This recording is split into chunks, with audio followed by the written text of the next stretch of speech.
Okay, so this is my title, Lifelong Benefits of Keeping Children Active. Seems quite a simple title, but it's quite a complicated answer, I'm afraid. But clearly, if there are benefits, long-term benefits to keeping health benefits, keeping children active, then that has profound public health implications. So it's a question worth looking at. By and large, research into children's physical activity has looked at three things. Activity. First of all, it's been of interest to see if active children become active adults, and the answer is by and large negative.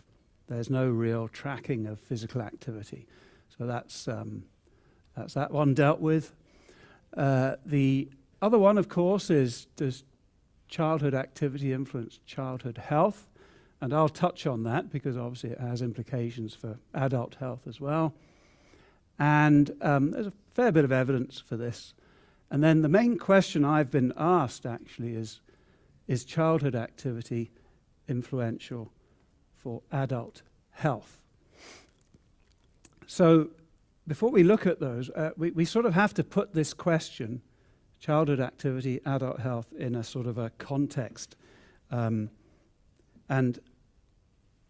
that, as many of you will know, that context is the so-called life course model of factors influencing health. So by and large, we don't get ill until middle or old age, thankfully. That illness is as a result of risk that accumulates. And the life course model tells us that risk is a sort of a chain of risk, even going back before we're born. Parental influences, could be parental influences, influence in terms of diet, how much activity they do, social class and so on. Genetics, of course, always important. Intrauterine and very early life influences. A good example of that would be birth weight, and we know there's a very strong relationship between birth weight and later health. And then we have childhood exposures and adult exposures. Exposures to, in the jargon, insults. And of course, physical activity is the particular exposure we're interested in today. And so these throughout the life course, these risks accumulate and determine one's risk for chronic disease later in life. So the question is, does physical activity play a role in this process during childhood? And we know quite a lot about adult physical activity and risk and health, but not so much about this part of life. Now, I just want to start by looking not so long ago. Here's a picture of some school children from the 60s, so I suppose two generations ago.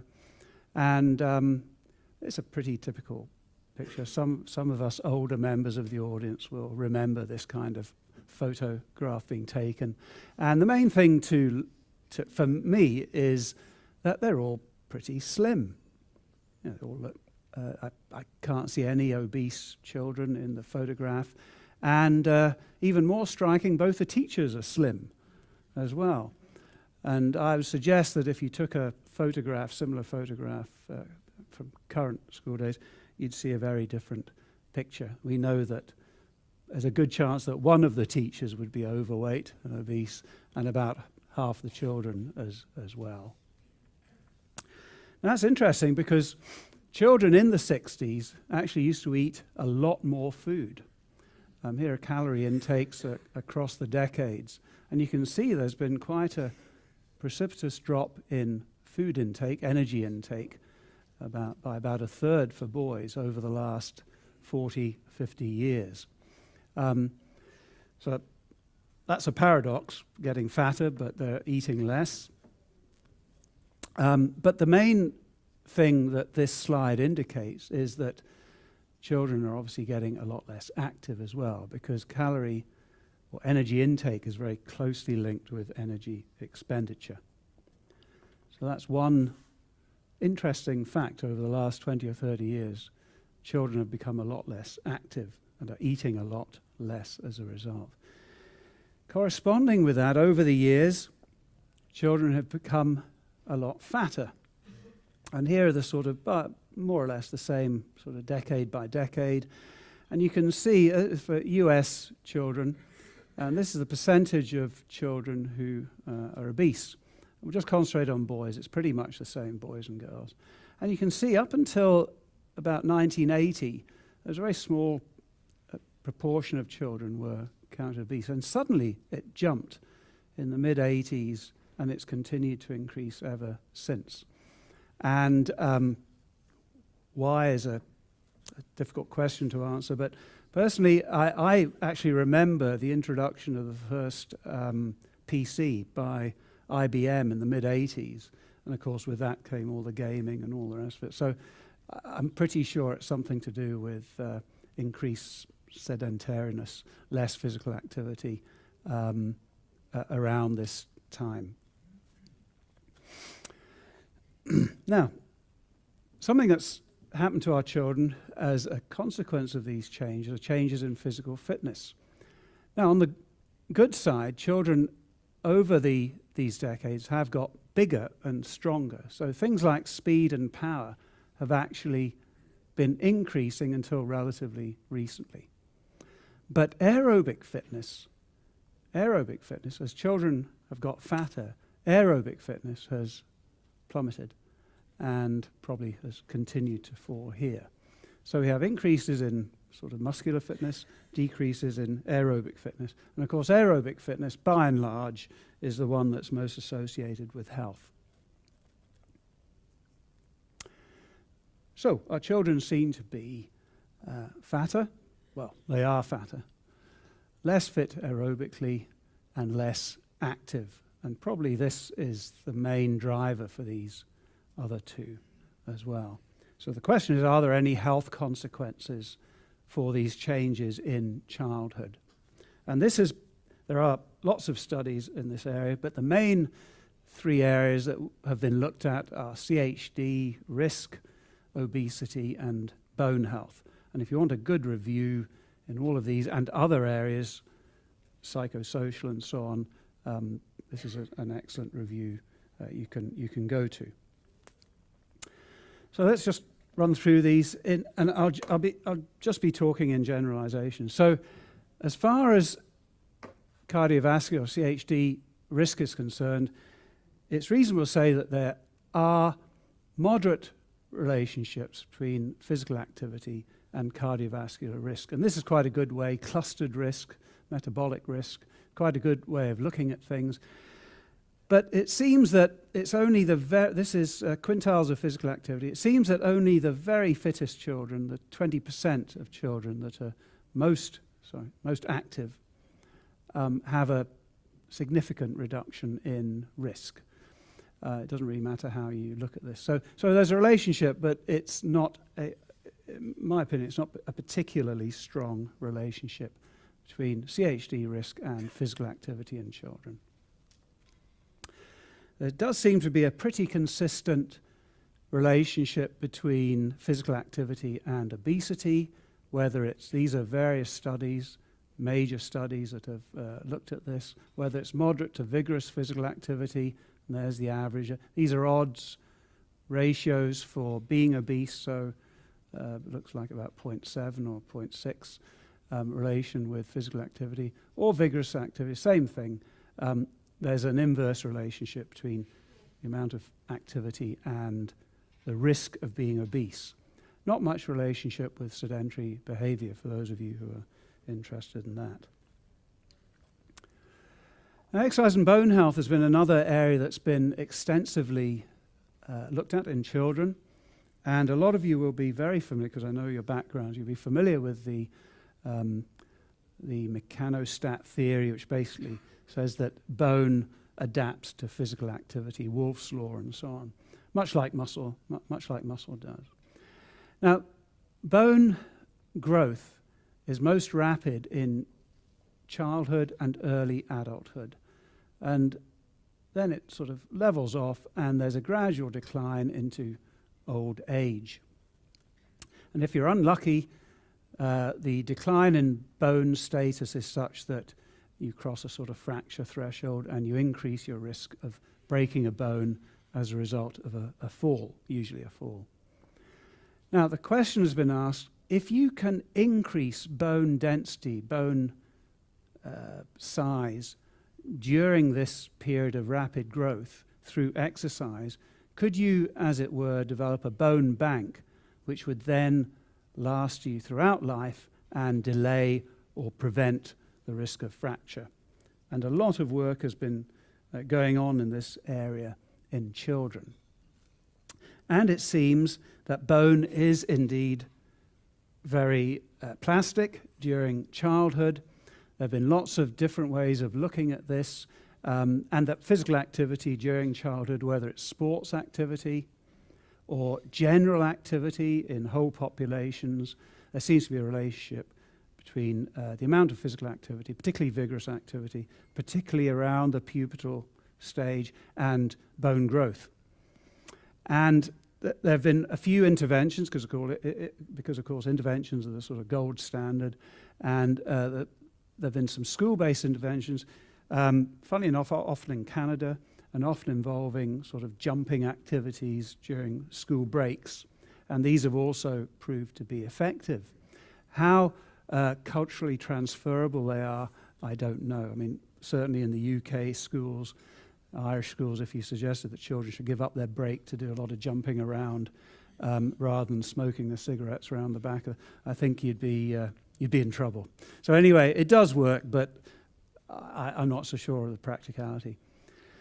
The real question is, how persistent are these benefits?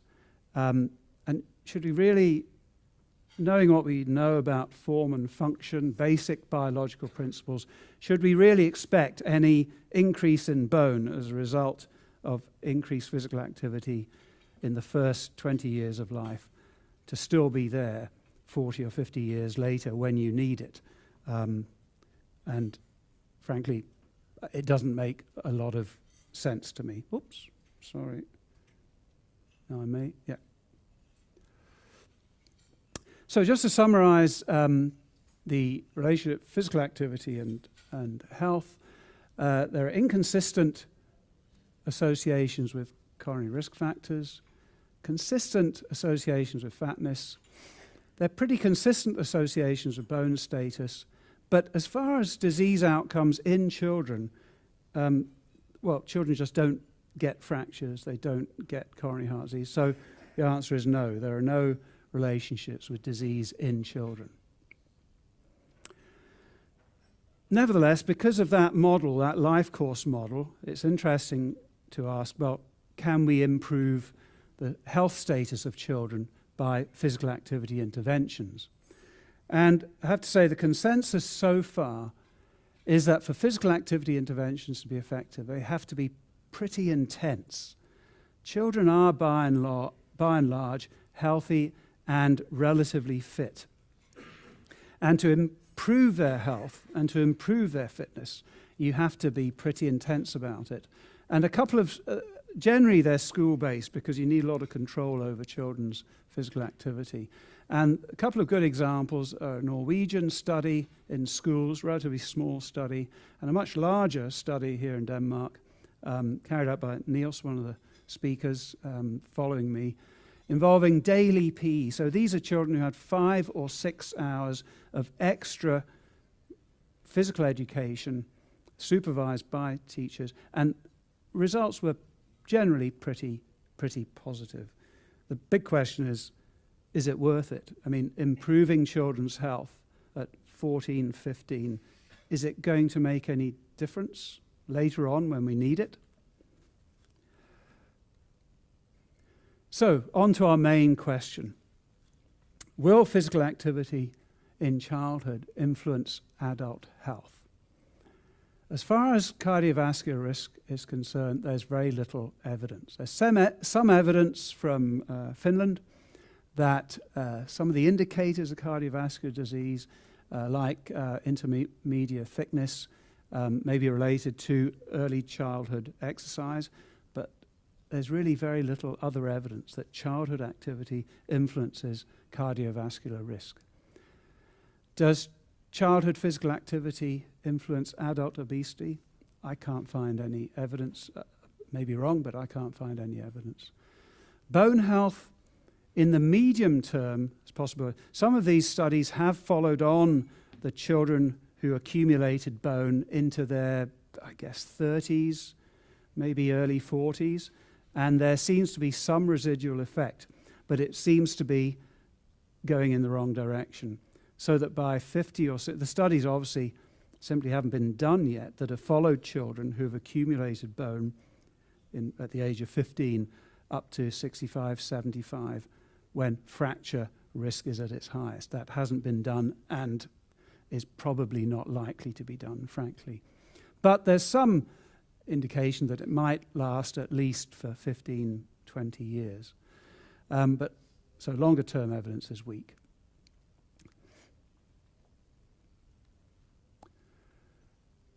However, this is one of the paradoxes, of course, there is quite a lot of evidence suggesting that taking up exercise in adulthood does convey quite a lot of benefit. And for cardiovascular disease and all-cause mortality, there's very good evidence that taking up exercise, physical activity, as an adult gives you good protection. And because this protection arises irrespective of how much physical activity you've done previously, it's thought that acute benefits are the benefits here. Things like, relatively quick increase in fitness, inflammatory markers, clotting mechanisms, that sort of thing that actually prevent the heart attack happening. Obesity, for every study that shows that physical activity is good for obesity, there are studies that show no effect. So I'll say a moderate effect, that taking up exercise in adulthood is good for, beneficial for obesity. Bone, there seems to be little benefit in taking it up as an adult. It may slow down the loss in old age, but maintenance is the best bet. So the take-home points, I'm afraid I can't give you any great sort of sunny uplands, showing that physical activity in childhood is definitely good for health later on in life. There's just not the evidence there for that. But so exercise is associated with risk status in children, risk status, not outcomes or health outcomes. And I didn't mention this, but there's growing evidence, just in case you're interested, that cognition is also beneficially associated with exercise, and that's a good recent reference. There is meager evidence, however, that these benefits persist into adulthood unless exercise is maintained. This is a consistent message. You have to maintain exercise or take it up. And there's a lot of evidence showing that taking up exercise in adulthood confers much the same health benefits as lifelong exercise. And if I may just finish by saying, the probable reason or the thinking behind this is that children seem to be able to bounce back from any health insults a lot better than adults. So, for example, if you take up smoking as a child, you stop it 5-10 years later, and pretty soon it's as if you've never smoked. It's not the same as in adulthood. And it could be that being inactive in adulthood and conversely taking up physical activity is a much more sensitive period of one's life where benefit can accrue. Thank you.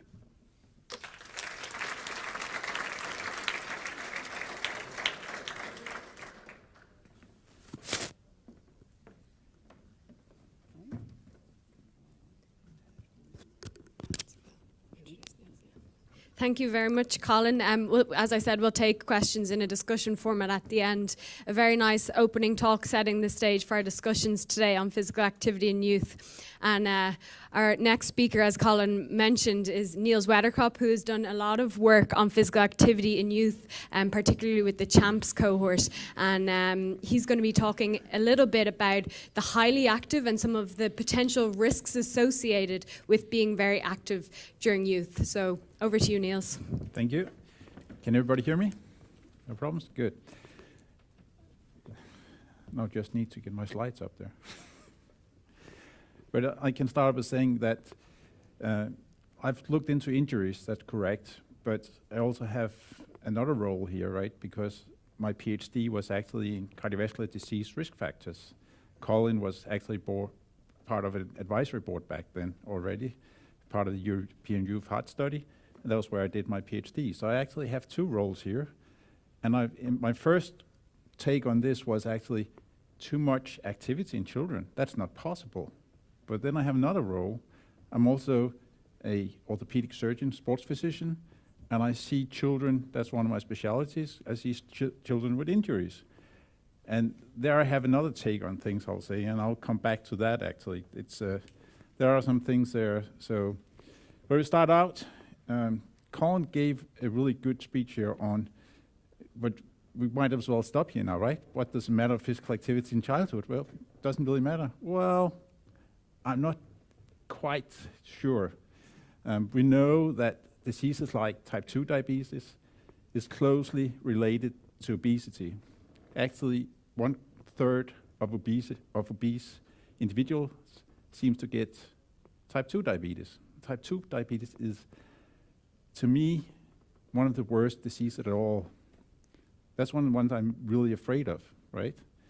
Now, imagine a disease where you get blind, your kidneys comes off, you get into dialysis, and you get heart attacks, you get strokes, and the orthopedic surgeons up in there take you in slices from the bottom, right? Because you have atherosclerosis, so you won't heal. So actually, this is one of the diseases I would be most afraid of getting. And it's closely related to obesity. Now, if you look at the prevalence of type 2 diabetes in youth, in childhood, this is an American study, and they're a little ahead of us, right? Hi, but you can see it's actually Kat from Ireland. around the rate of 5 in 10,000. What knee Now, angle this is not do you really test much, at? but And does just it think matter, or about do you just see being a the same child pattern and getting across type 2 range? diabetes. When I was young, this was old man's disease, right? That was something you got when you were 60 or 70. Now we have children getting it. And there's actually evidence out there showing that the younger you get, the earlier it seems like you also get the other diseases from it.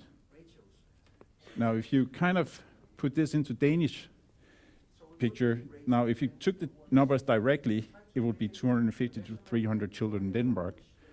It is 175 children in Denmark today, and this is numbers from this year, that actually have type 2 diabetes. This is a little frightening, I'll say, actually. I don't like that. When I started the CHAMP study in 2008, there were 5 children. When we were doing it, there came 25 more until 2015, and today, 3 years later, they have like 175 they've recognized. The other numbers might be because you didn't look for it, but we have 175 today diagnosed. That's quite a lot, I think. Now, if we look at the probability of overweight, obesity, and then activity, leisure time, sport, right? Then it actually looks a bit like this. This is from the CHAMP study, where we looked at sports participation every week over 5.5 years. And as you can see, for the sports schools that Colin also introduced, where they have 6 lessons a week, there's not much effect of leisure time sports. But if you look at the normal schools, there's quite a good effect of leisure time activity, or like sports, leisure time sport. You lower the risk the more you are active during the week.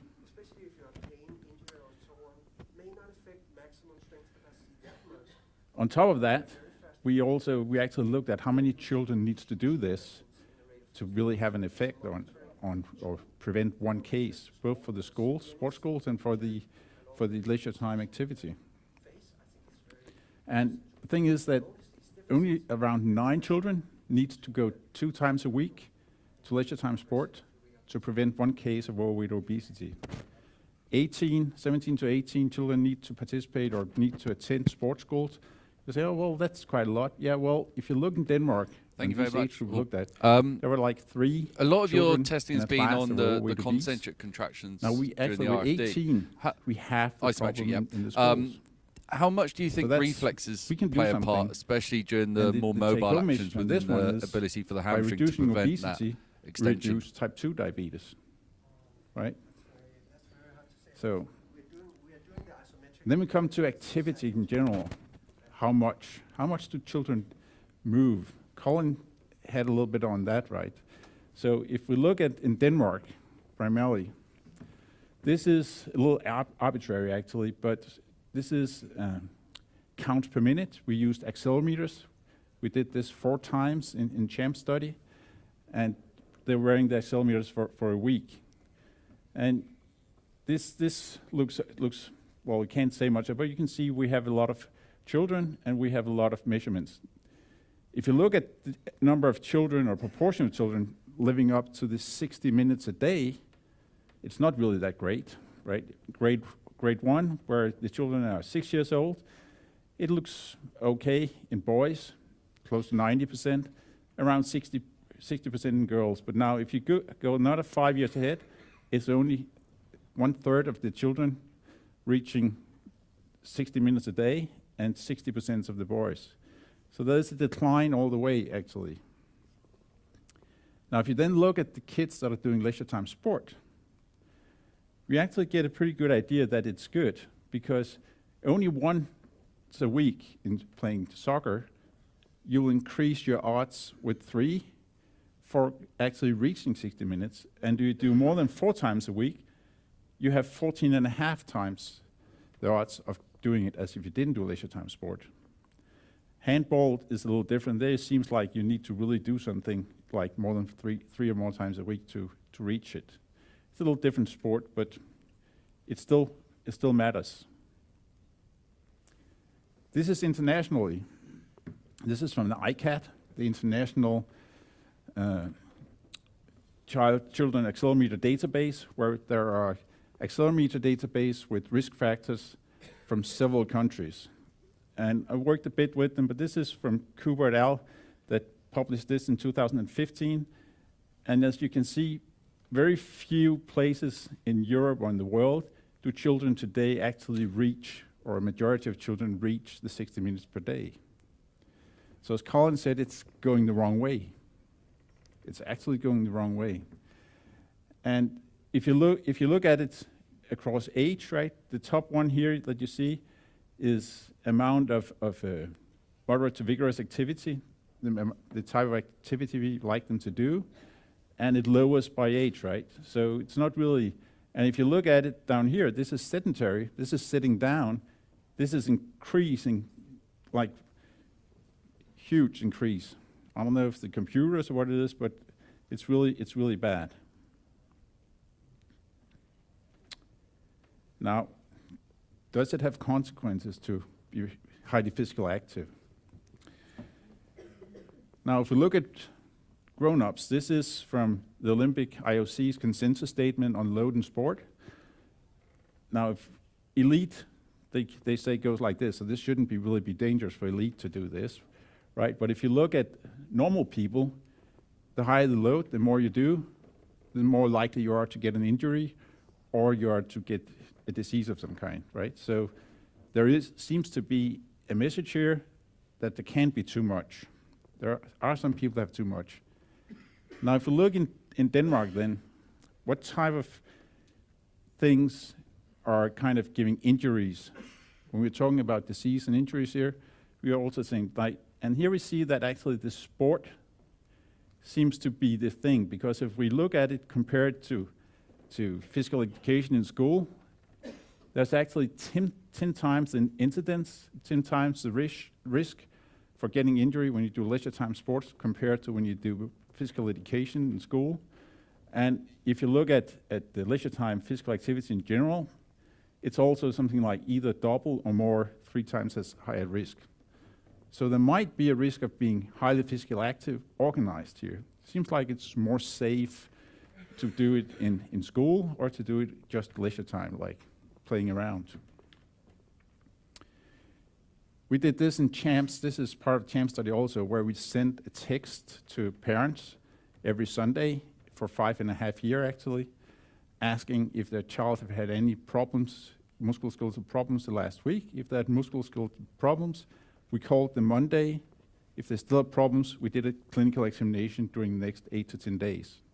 So we have quite strong data on this actually. We also looked at the back pain in children. Do children get back pain? If you read some of the literature, I've been on a manuscript myself. I don't know if I should have been on it because we report that there is a lifetime prevalence of 85% in childhood of children having had back pain sometime. Of course. If they hadn't had it, it would have been bad, right? You get back pain from falling over, from falling down from the sling and things like that. So of course you'll hurt your back at some time during childhood or youth. So we all have tried that. But there is not really any serious back pain. And when we looked at it week by week, we're really far down here. But if you look at it as injuries like, then it seems like that there is an increased risk in general of having diagnosed spinal pain or traumatic spinal pain when you're physically active. Now, we can also look at it here to see, we did an odds ratio, and that assumes actually that there is a linear relationship. But if we look at it, this is compared to, this is, sorry for busy slide, but this is compared to sedentary activity. Light activity, there is no difference between sedentary activity and light activity. Moderate activity actually seems to be protecting against back pain. But if you look at vigorous activity, there seems to be an increased risk. And this is sport, right? Vigorous activity, that's sport. So there might be an increased risk of vigorous activity doing sport for back pain. But you can turn it a little around and ask, how big is the risk?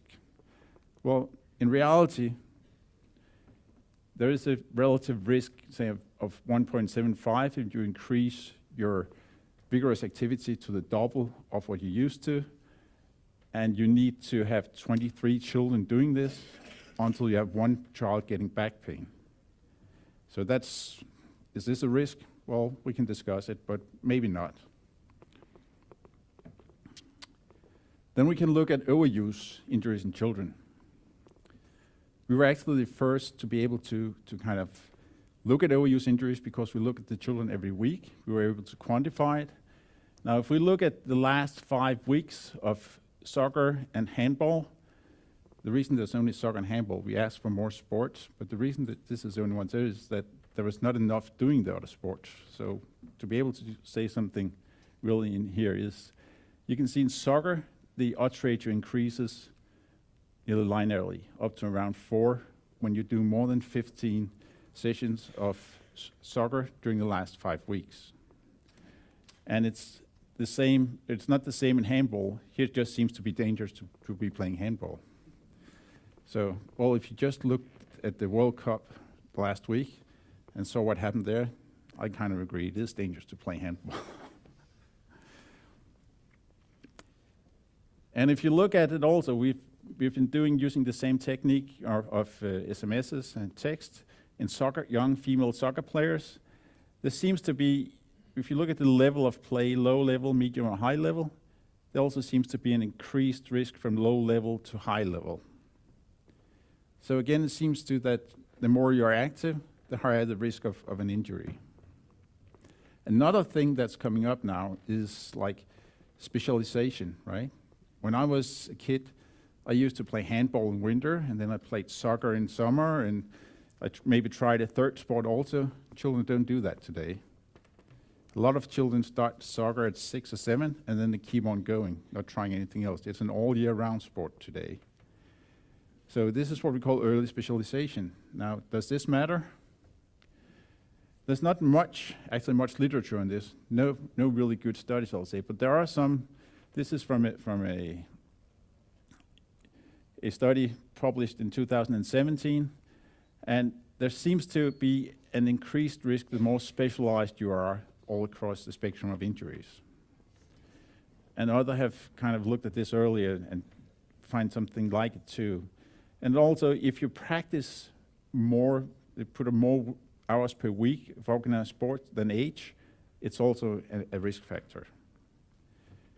Now, this is because one of the things also that by specializing, children are also practicing more hours inside the same sport, and in totally more hours, it seems like.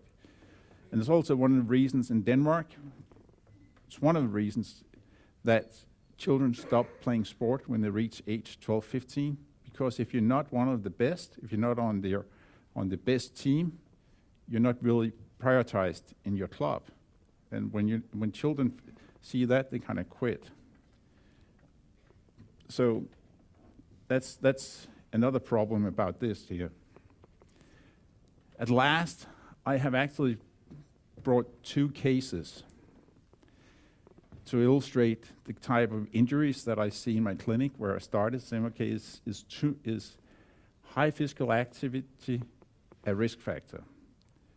Now, first case is in gymnastics. It's a 13-year-old girl. She's really active. She's on 3 national teams. She's on U14, U16, and U14 in tumbling. This is 2 different types of gymnastics she does. 3 national teams. She's on 4 different elite teams in her club.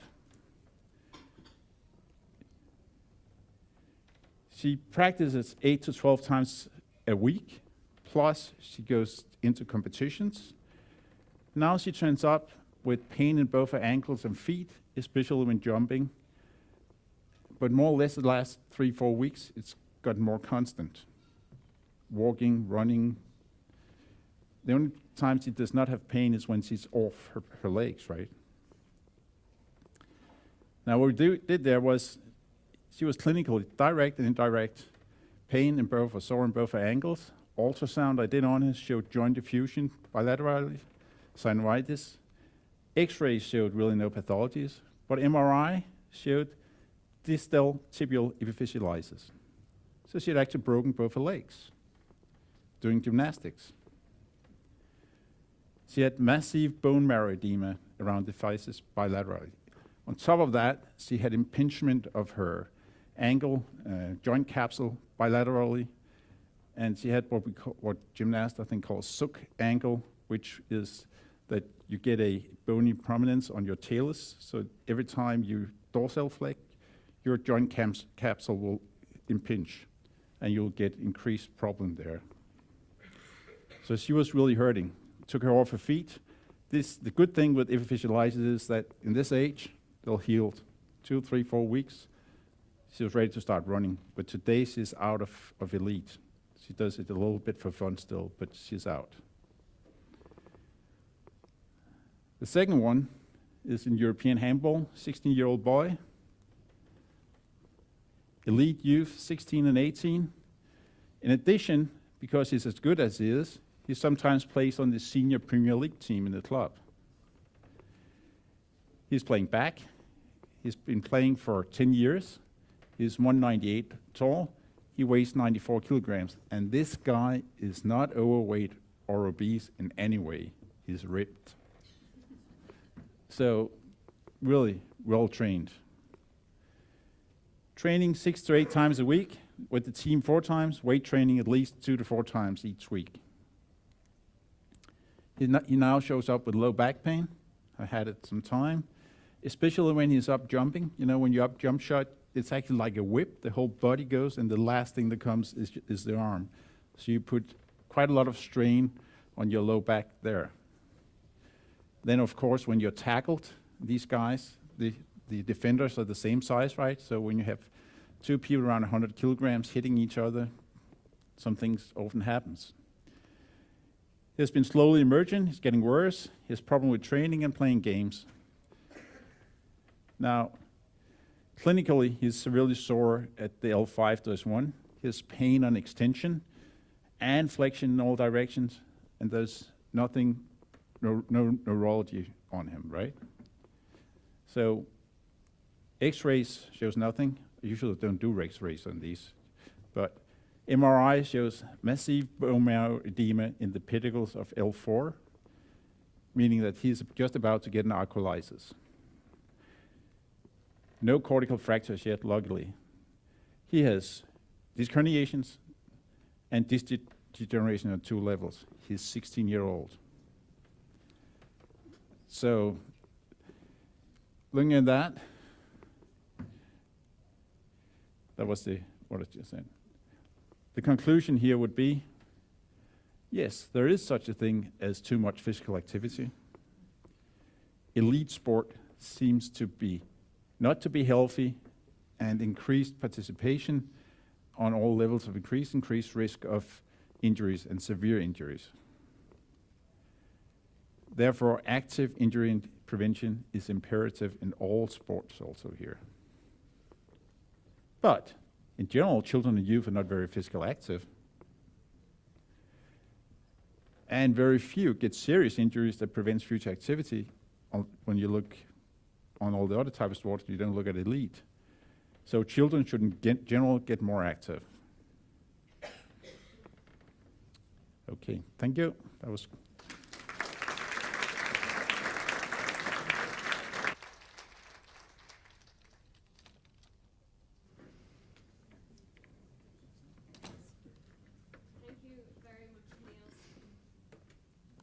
And I liked your final slide here. Elite sport is not good. So what do we do about that? Do we stop playing elite sports?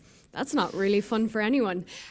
So I think our last speaker, Sabrina, is going to talk a little bit about, she's worked a lot with elite sports and youth sports, and a little bit about some of the parameters regarding recovery, training load, and sleep, and how can we optimize these different factors, maybe to prevent some of the adverse consequences that Niels has addressed. So our last talk of today.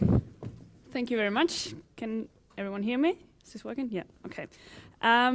Yeah, so I'm trying to give you a little bit of an overview of how can we manage the load that we don't have that high risk of injury and also diseases and illness and stuff.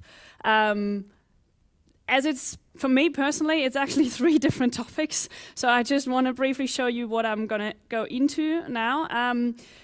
I will directly go into individualizing load monitoring. So I will not provide you, I'm not able to provide you with a general overview what parameters are out there. So I'll just give you an example how we can individualize the load monitoring.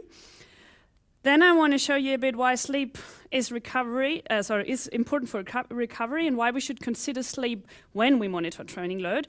And at the end, I will briefly show you a bit of the relationship between the maturation in children and injury.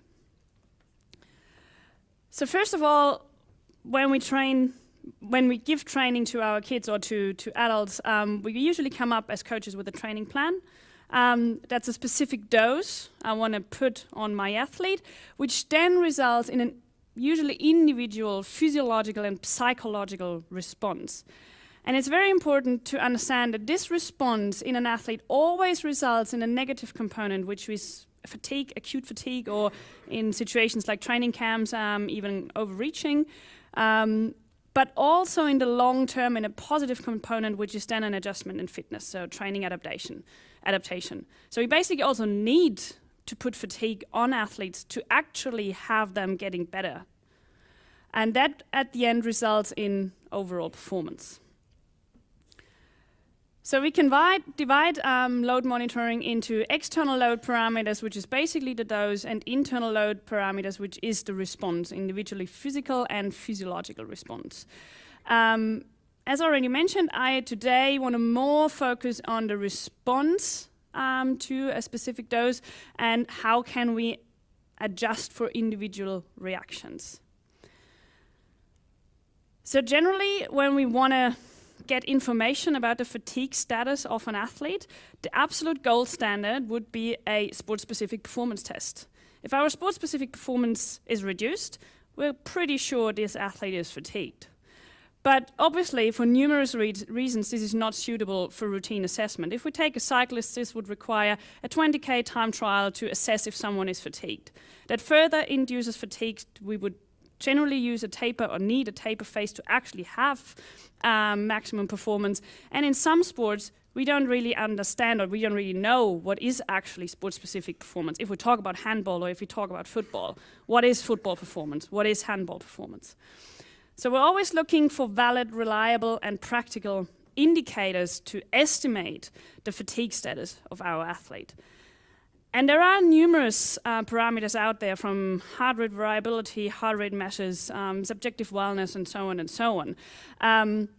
But I just want to give you an example how you can individualize when you use blood parameters. And mainly for these advantages blood markers have. So they don't interfere with an athlete's training.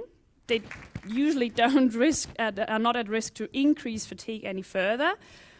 Their measurement is highly standardized, objective, and usually reliable. And they're usually based on a physiological concept. So we usually kind of know what we want to measure here, physiologically. But surprisingly, blood markers are not used that very often in practice when we monitor training load. And one of the reasons, as stated in this excellent review by Shona Halson, is that even though we can measure them very reliable and standardized, the inter and intra individual variability is very high. So what does this mean? If we actually look at data we collected in a training camp with cyclists and also with team sport athletes, we see on the day before they started a 6-day training camp, we have quite low CK values, this is creatine kinase. We then had a 6-day high intensity training, high volume and high intensity training, and we see on average quite a big increase, a larger increase in the high intensity group compared to the endurance group. Then they had 2 days of recovery, which then reduced the CK values. Looks nice in the mean, was statistically significant, beautiful, works perfectly. No, it doesn't.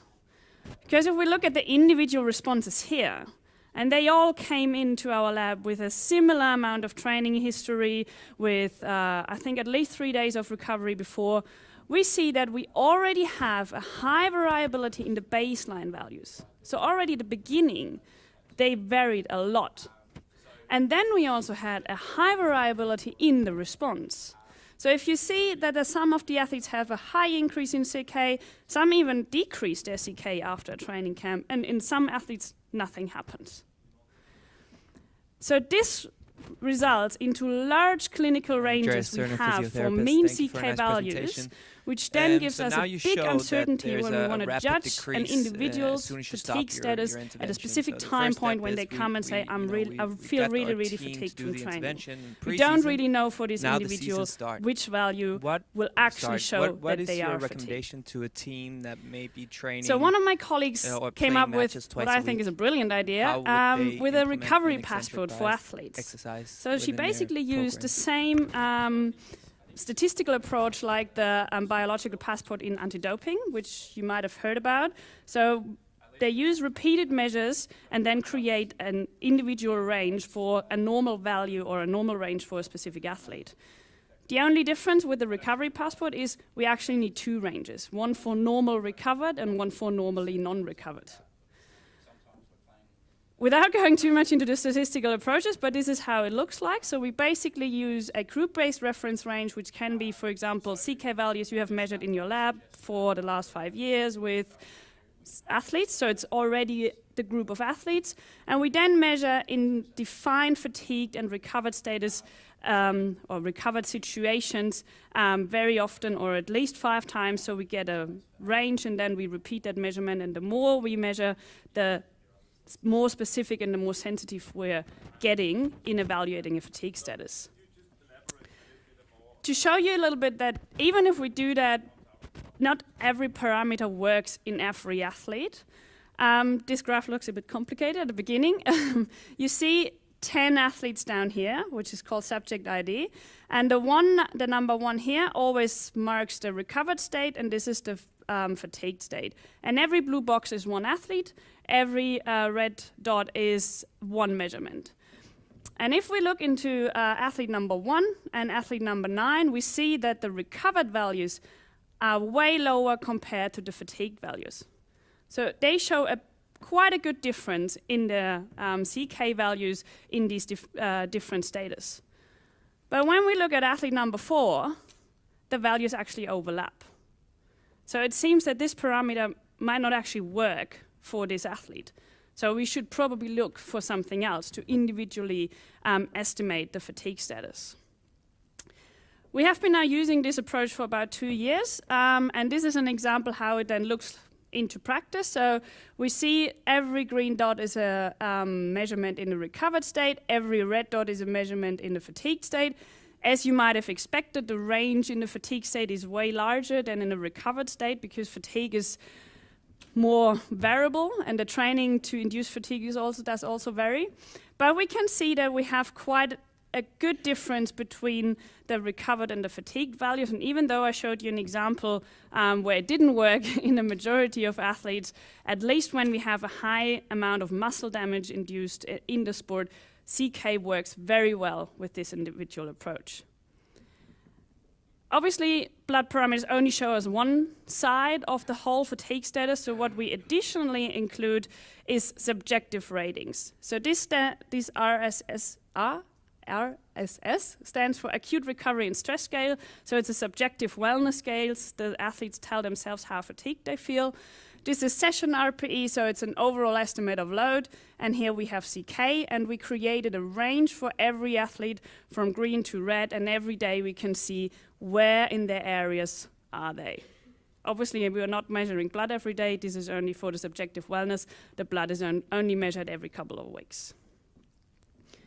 So this is just very briefly how important it is to individualize load monitoring. But then when we actually do that in practice, we have to be aware that not only the training itself influences the overall fatigue status of the athlete. There are numerous other factors that influence the responses of a specific training. And one aspect that has been in the literature recently a lot is sleep. Sorry, there. Sleep is not only simply the absence of waking. It's very, very important for, it's a special activity of the brain, and it's very essential for cognitive and physiological function. So for example, it's very important for the restorative effects of the immune endocrine system. It assists in the recovery of the central nervous system and the metabolic host, and especially in children, it's very important for cognitive development. We can divide sleep in 90-minute cycles that repeat themselves throughout the night, and they can be separated in rapid eye movement sleep and non-rapid eye movement sleep, so REM and non-REM sleep. And the literature says that the non-REM sleep is more responsible for like the physical part of recovery, so protein synthesis increases. We have a higher mobilization of free fatty acids and also an increased release in growth hormones, which then accelerates healing of peripheral muscle damage. And the REM sleep is more critical in establishing brain connections, so especially important for cognitive performance. When we then look into the recommendation of several national sleep foundations, we can see that kids between 6 and 18 should sleep between 8 and 12 hours per night. Unfortunately, there are recent studies coming out and more in the general kids and adult population showing that many children actually don't get that amount of sleep, especially not on weekdays. If you look here, this is divided in girls and boys, but it's very similar. So overall, these kids, and it's a quite large study with almost about 10,000 participants, they only sleep 6.5 hours during the week.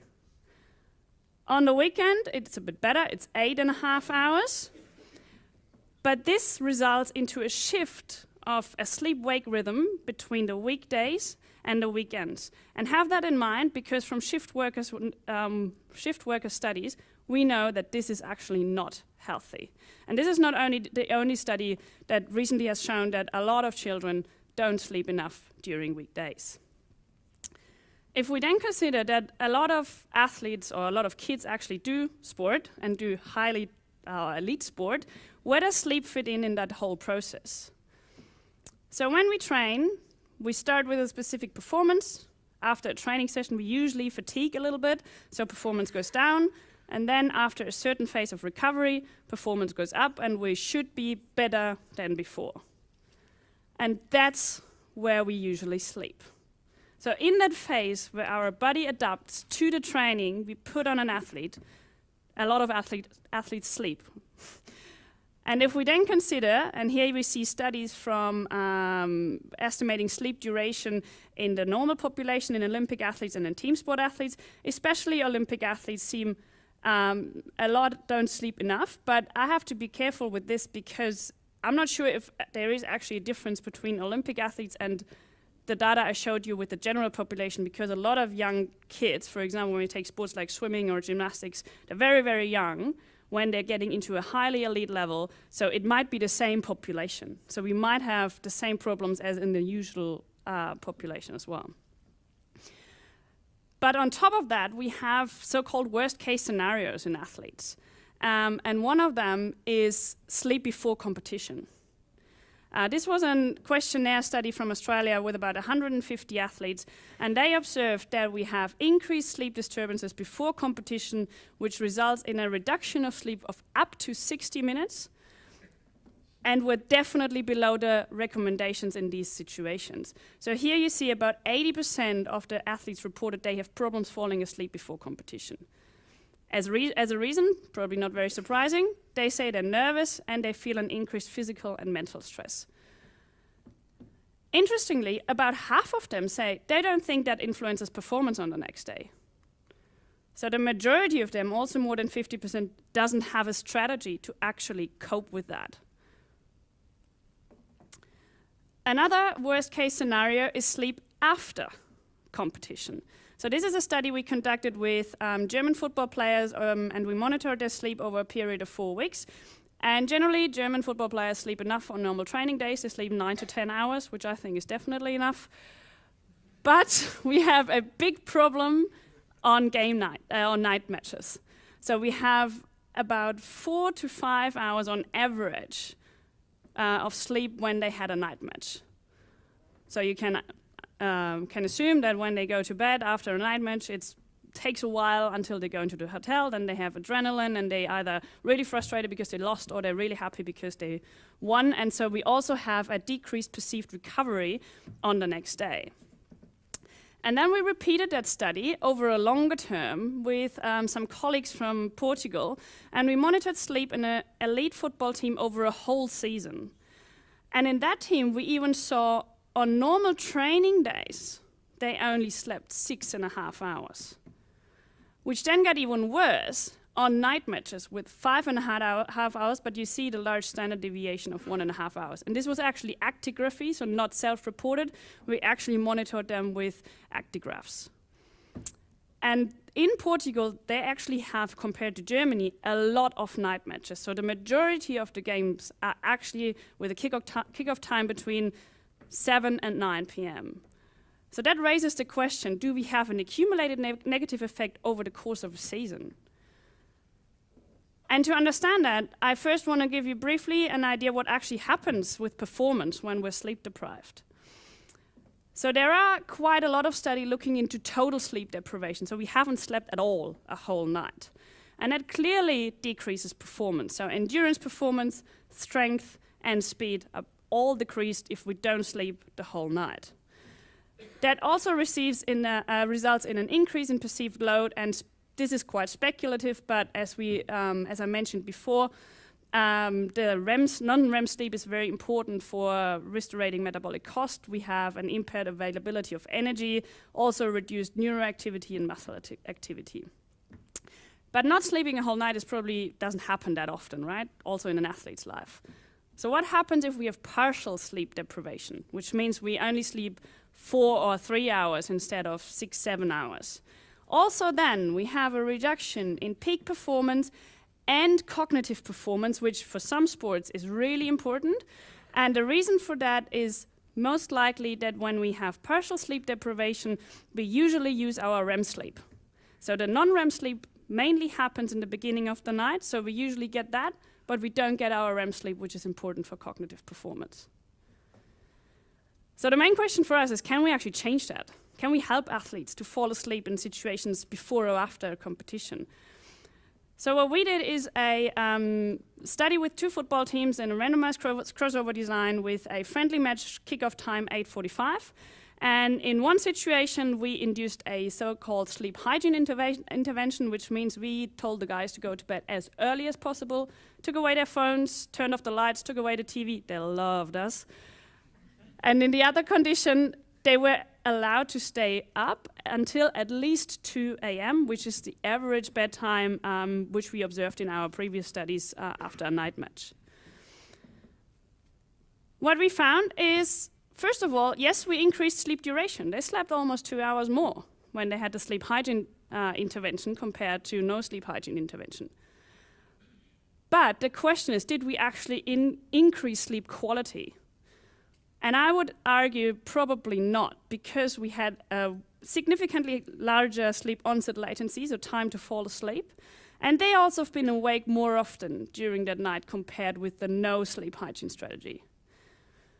Probably because of that, we actually did not find any effect on performance. So with or without sleep hygiene, they performed the same on the next day.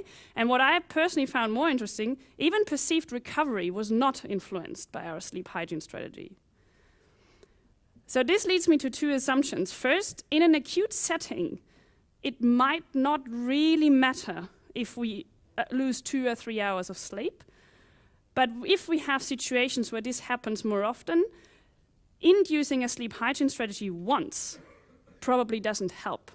So we might actually talk about a sleep education program or something. Because in the long term, we do have negative effects of long-term or accumulated sleep deprivation. And this is a graph from shift workers studies, which show that both acute and chronic sleep deprivation result in a dysregulation of appetite, and in the long term, an increased risk of type 2 diabetes, because we have a higher risk of weight gain, probably due to a decrease in glucose metabolism and a decrease in carbohydrate intake and protein synthesis. Again, this is not from athletes, but I think it shows when we have a constant shift in the wake sleep cycle, or also a constant partial sleep deprivation, this might be a problem in our later life. Another problem, probably more acute, for example, in situations like a training camp, is we have a higher increase in a higher risk of infection. So this is a study showing if you sleep less than 5 hours a night, you have a 4.5 times higher risk to actually get an infection. And one more risk is a higher increased risk of injury. So this is a study from the US, I think it was in high school children, showing children who slept less than 8 hours a night have a 1.7 times higher increased risk of injury. And a recent study even supported that, showing a 61% reduced re-injury risk in football players when they met the sleep recommendations. So if they slept more, their re-injury risk was decreased. This is very preliminary results, so there are not many studies looking into that. But they speculate that, especially in kids, if they don't sleep as much, their coordination is disturbed, and they might be moving differently, and that increases the injury risk. Which brings me to my last 2 slides, looking a bit more into the other risk factor, especially in kids, a potential risk factor, which is maturation. So I think a lot of people understand that this might be a logical research, and I thought your presentation was really a logical thought that in phases of the use maturation we have a higher injury risk, but as far as I know, there's actually not many following on studies. From what Matthew Bourne was saying However, earlier, 2 recent studies showed if we grow more than strength, 0.6 centimeter per month, our injury or the injury risk of these football players increased by 1.6. Decrease again. And another recent study showed that during peak height velocity, so during the time where we have the largest Okay. maturation in growth, Purely, okay. we have an increased injury risk, and especially if we Thank have you. late maturing players, we have a quite large increased risk of overuse injuries. And the reasons for that Thanks for a is nice presentation, Mette. what I we was call just thinking you'd like maturation to target, awkwardness. So basically, the medial we and the start to lateral grow. muscles. There's probably a break they're in the both sport, knee and then flexors and they're our both legs hip grow, our extensors. arms grow. We don't really know what So to what do are your with thoughts them. about So we feel manipulating the awkward, and we position don't know of how the to lower move, leg and we if have you an want to increased risk target, of injury. For example, the medial side, And we can have you differences strength in train time with the foot courses in the outward muscle and rotation, tendon and maturation, vice versa, which maybe? also then might lead to for example, this higher increased risk of tendinopathies. And also maturation might just be an additional stimulus. So the kids already have to cope with maturation itself. And then we put a high load on them, especially late maturing players. They have to play against taller, heavier players all the time because they are already more mature, and we increase their load, and that might increase their injury risk. So to give you a few take-home messages of all this, generally it's very, very important to monitor internal training load on an individual level and include individual characteristics and not use average values. Monitoring training load in youth is very important. There's not much research out there, so we definitely need more, especially with the relationship with maturation. Sleep should always be a cornerstone of performance recovery and, especially in kids, important for cognitive development. And sleep hygiene strategies should be implemented to change behavior and not so much in an acute sense. And finally, I can recommend highly my colleague Jan Lemeur, who does great infographics about a lot of studies, also about training load, and which gives you an overview of what you can do to actually improve your sleep. And I thank you very much for your attention.